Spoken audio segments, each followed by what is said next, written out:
নমস্কার। প্রাণারামের মাধ্যমে সম্প্রচারিত ভারত কথার গ্রন্থি মোচনের 524তম পর্বে আপনাদের সবাইকে জানাই সাদর সম্ভাষণ। মহামতি অনন্তলালের পরম আশীর্বাদে আমরা প্রতিদিন শুনে চলেছি ভারত কথা। আমরা গত পর্বে শুনলাম ধৃতরাষ্ট্র তথা কৌরবদের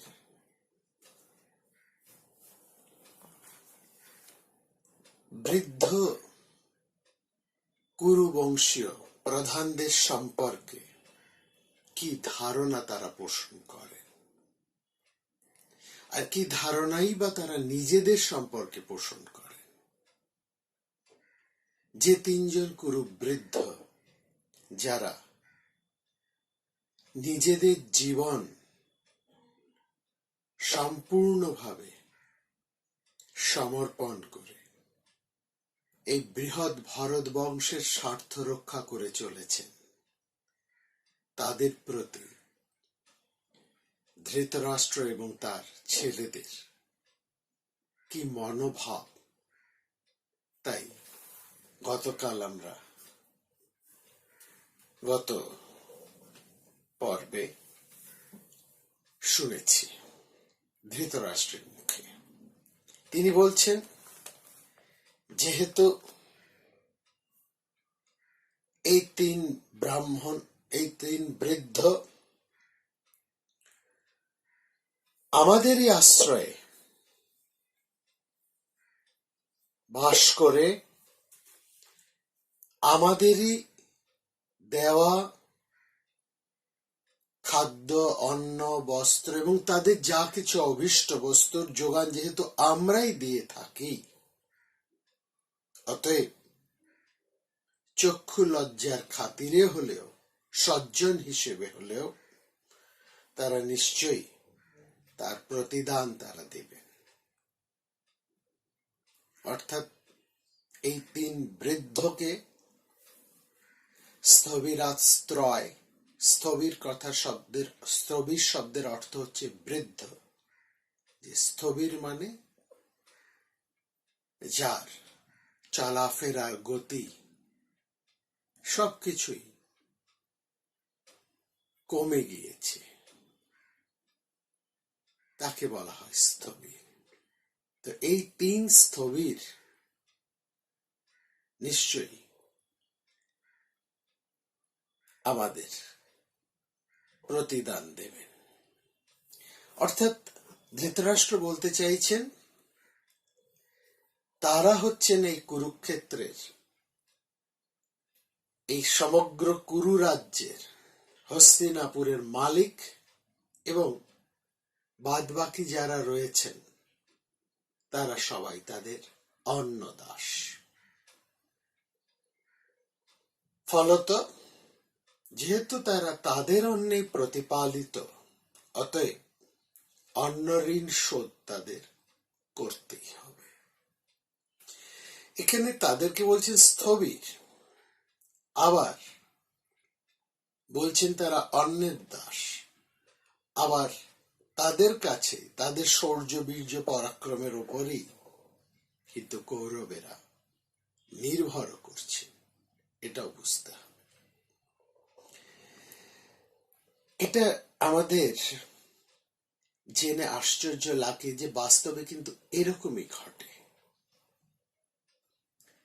যার যা নয়, যার যা বলার উচিত নয়, যার যেখানে যা অধিকার নেই, তারা সেই দুর্বৃত্তেরা সেখানেই সেই সব কথা বলেন, সেই সব ধরনের কাজ করেন, এবং সেখানে তারা গায়ের জোরে নিজেদের অধিকার কায়েম করতে চান। এটাকে আমরা এমনই বলতে চাইব যে ধৃতরাষ্ট্র জানেন না প্রকৃত সত্য কি? ধৃতরাষ্ট্র খুব ভালো করেই জানে। অন্তত আর কেউ জানুক বা না জানুক, ধৃতরাষ্ট্র অন্তত এটা খুব ভালো করেই জানেন যে এই সমগ্র কুরু রাজ্যে হস্তিনাপুরে তার অধিকার কতটুকু, কিসের জোরে তিনি সিংহাসনে বসে আছেন। একেবারে লোভের আঠায় তিনি সিংহাসনের সাথে লিপ্ত হয়ে আছেন, আর জানেন বলেই সত্যটা তার থেকে বেশি ভালো কেউ জানে না। আর ঠিক সেই কারণে তিনি নিজের অধিকার অন্যায়ভাবে কায়েম করার জন্য এই ধরনের কথাবার্তা, এই ধরনের আচরণ করে থাকে। এটাই হচ্ছে বাস্তব। এখানে আমাদের নীতিশাস্ত্রে এই ধরনের মানুষদেরকে, এই যে তাদের যে মানস ইন্ধন, তাদের যে মানসিকতা, এই যে তাদের অজ্ঞানতা, প্রমাদ, এটি মূলত চারটি কারণে হয়। এই চারটি কারণই আমাদের নীতিশাস্ত্র দেখিয়েছে। সেই চারটি কারণের কথা আমাদের কাছে বলেছিলেন মহামতি অনন্তলাল। তিনি বলেছিলেন, দেখুন, প্রথমটি হচ্ছে কেচিৎ জ্ঞানতা নষ্ট। কেচিৎ জ্ঞানতা নষ্ট অর্থাৎ কেচিৎ অজ্ঞানতা, কেচিৎ অজ্ঞানতা অর্থাৎ অজ্ঞান বশে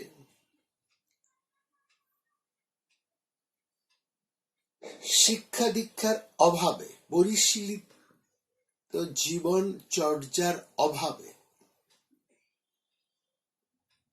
কিছু মানুষ নষ্ট হয়ে যায়।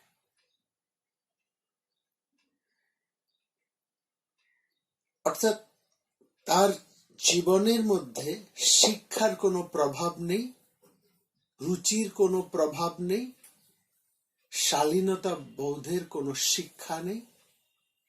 অর্থাৎ সে সম্পূর্ণ একটা অশিক্ষিত অর্বাচীন। এই ধরনের অশিক্ষিত অর্বাচীন নিকৃষ্ট মানুষেরা এই ধরনের আচরণ করে থাকে। এটা হচ্ছে তাদের পরিশীলিত জীবনের অভাব, প্রকৃত শিক্ষা দীক্ষার অভাব। ধৃতরাষ্ট্রের মধ্যে জ্ঞান যতই থাকুক না কেন, তিনি তার মধ্যে এক উচ্চাকাঙ্ক্ষার লোভ, রাজা হবার উচ্চাকাঙ্ক্ষার লোভ তার মধ্যে এতটাই যে অন্ধত্বের কারণে তিনি যা হতে পারেননি, সেটা পাওয়ার যে তার মধ্যে দুর্মর বাসনা, সেটা তিনি নানাভাবে সংক্রামিত করেছেন তার সন্তানের মধ্যে, পুত্রের মধ্যে।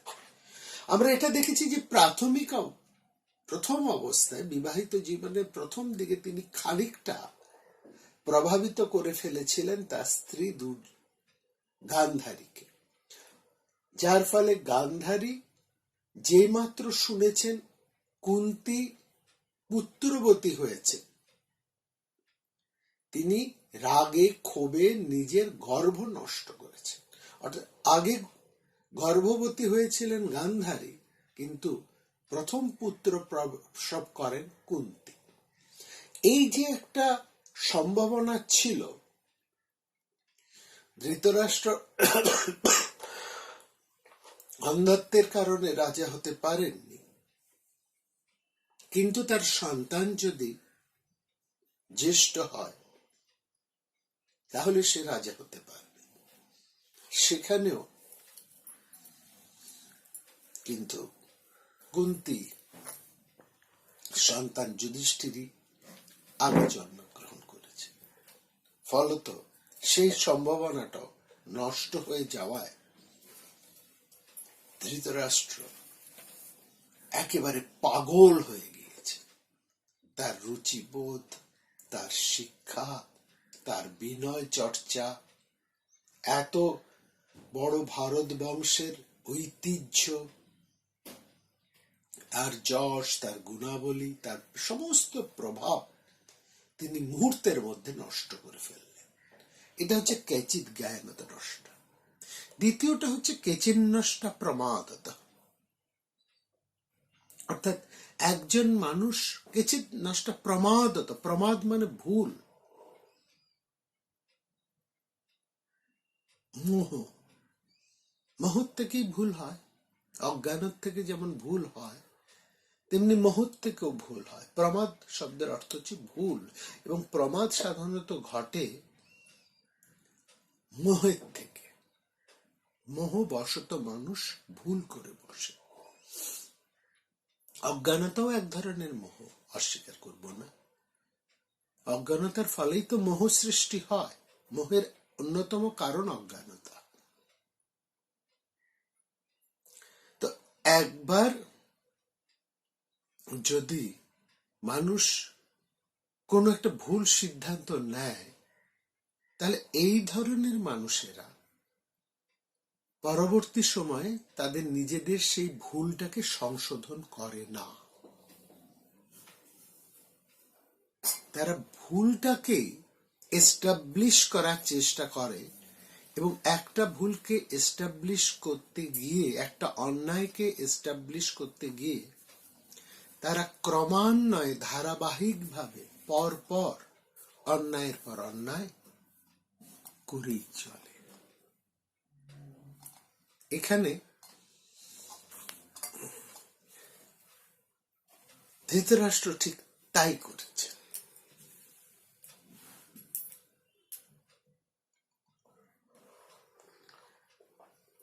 তিনি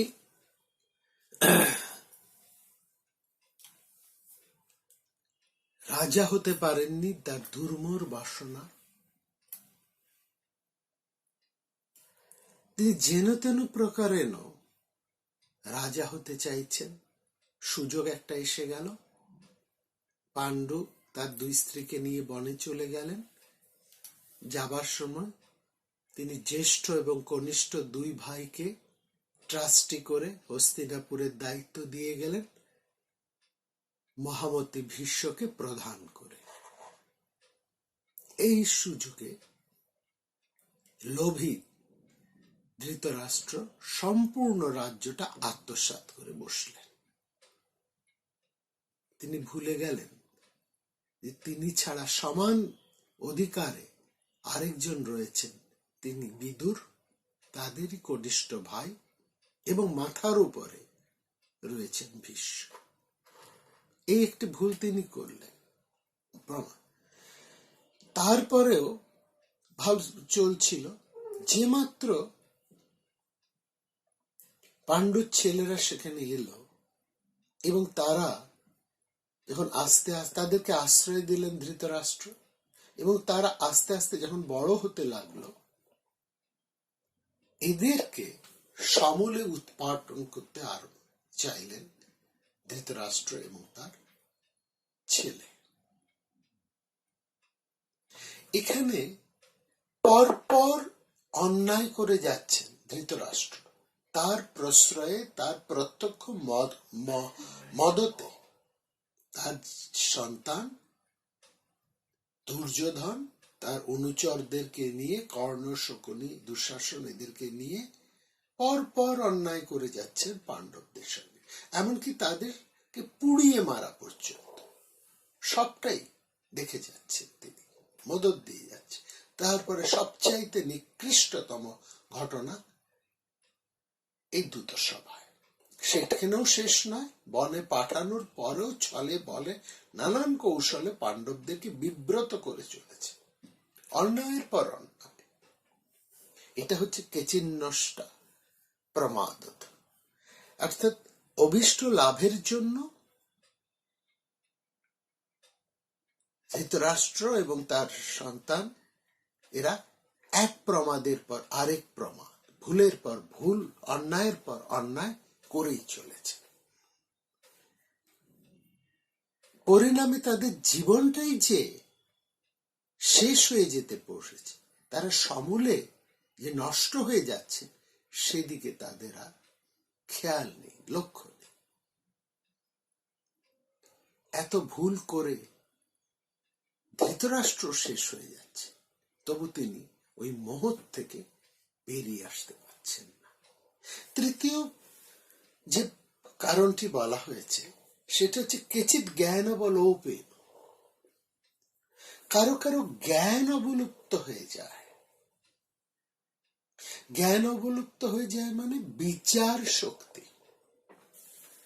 একজন মানুষের বিচার শক্তি হচ্ছে, প্রজ্ঞা শক্তি হচ্ছে সে যে বেঁচে আছে তার লক্ষণ। জ্ঞান এবং অজ্ঞান, বেঁচে থাকা হচ্ছে জ্ঞান, আর মূর্ছা যাওয়া অজ্ঞান। অজ্ঞানের সঙ্গে সঙ্গে তার চেতনা লুপ্ত হয়। এই চেতনা কখনো ফিরে আসে, কখনো ফিরে আসে না। অবচেতন মৃত্যুরই আরেক রূপ, চেতনহীন। মানুষের সবচাইতে বড় পরিচয় তার চেতনা আছে। এই চেতনা তার বিবেক বোধেরও পরিচয়,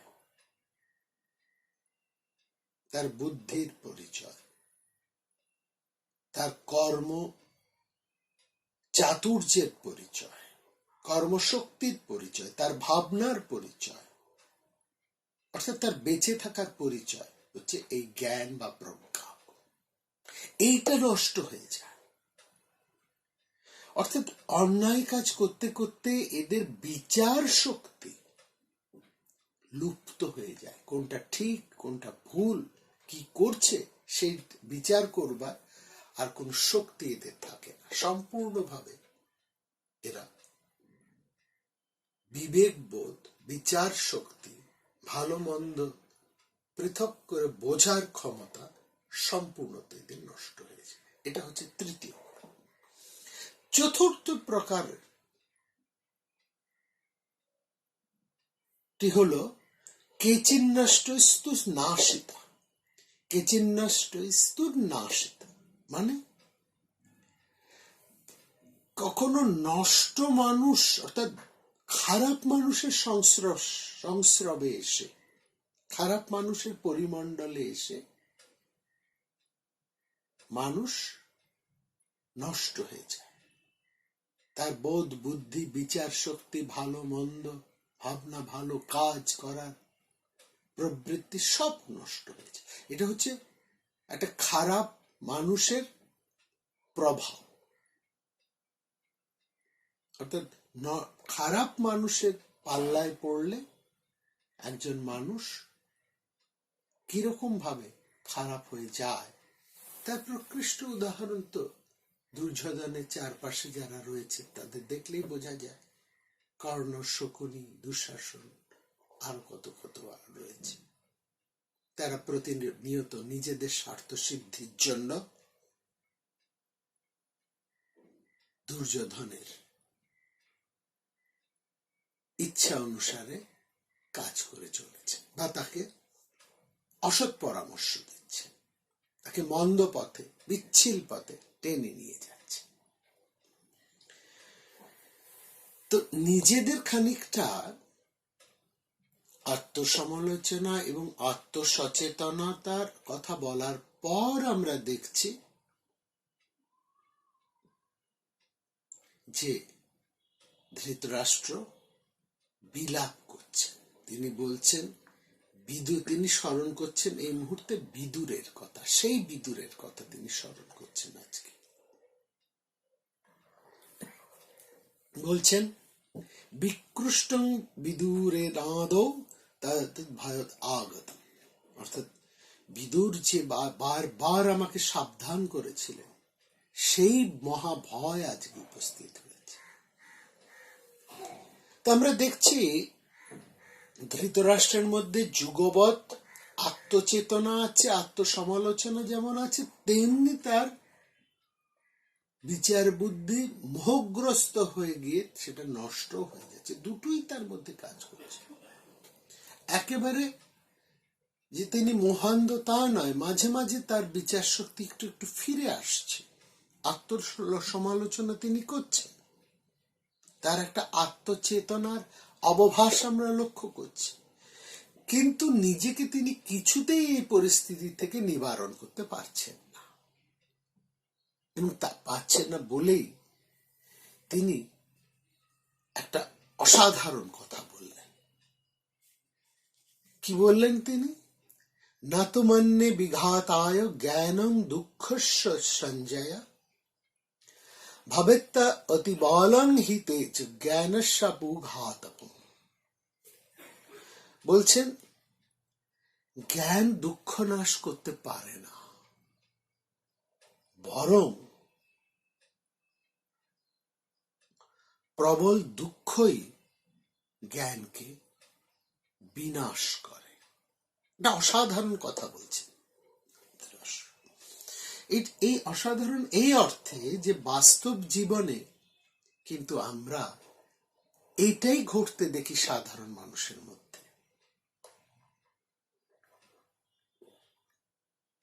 এটা একদম আমাদের চারপাশে বাস্তবতার একেবারে প্রকৃষ্টতম উদাহরণ। এমন এমন পরিস্থিতি আসে যে মানুষ তার শোকের মধ্যে কি করা উচিত আর কি করা উচিত নয় সেটা নির্ধারণ করতে পারেন, অর্থাৎ অবস্থা তার হাতের বাইরে চলে যায়। এমন কিছু কিছু ঘটনা ঘটে যেই ঘটনার উপর তার নিয়ন্ত্রণ নেই। অর্থাৎ দার্শনিক জ্ঞান দুঃখ নাশ করতে পারে না, বরং দুঃখই দার্শনিক জ্ঞানকে নষ্ট করে, এই কথাই বলতে চাইছেন ধৃতরাষ্ট্র। এবং এটা খুব সত্যি কথা, তো সত্যি বলেই দুঃখ সুখ দুইয়ের প্রসঙ্গ তুলেই ধৃতরাষ্ট্র অত্যন্ত এক দার্শনিকতার ভর কেন্দ্রে দাঁড়িয়ে তিনি বলছেন যে ঋষি পুরুষের মতন মুক্ত মানুষ তো কখনো সুখের বিষয়ে সুখী হন, আবার দুঃখের বিষয়ে অভিভূত হয়ে পড়েন। সেখানে আমার মতন একটা সাধারণ মানুষ, ধৃতরাষ্ট্র বলছেন, আমার মতন একটা সাধারণ মানুষ যে স্ত্রী পুত্র পরিবার সন্তান বন্ধু আত্মীয় স্বজন রাজ্য এই সমস্ত বিষয়ে অত্যন্ত মোহগ্রস্ত, অত্যন্ত এদের প্রত্যেককে নিয়ে প্রতিটি বস্তুকে নিয়ে সে অত্যন্ত আসক্ত, তাদের সময়কালে তো দুঃখ হবেই, আবার তারা কখনো সুখও পাবে, এবং দুঃখেও তাদের জ্ঞানকে সম্পূর্ণ লোপ করবে, এতে আর আশ্চর্যের কি আছে? সেখানে ধৃতরাষ্ট্র বলছেন যেখানে বড় বড় ঋষি মুনিদেরই এরকম অবস্থা ঘটে, সেখানে আমার মতন একটা সাধারণ মানুষের জ্ঞান চেতনা প্রজ্ঞা বুদ্ধি কর্তব্য অকর্তব্য বোধ সব তো বিনাশ পাবেই, সব তো আচ্ছন্ন হবেই। ধৃতরাষ্ট্রের এই কথাটাকে এবার লক্ষ্য করুন।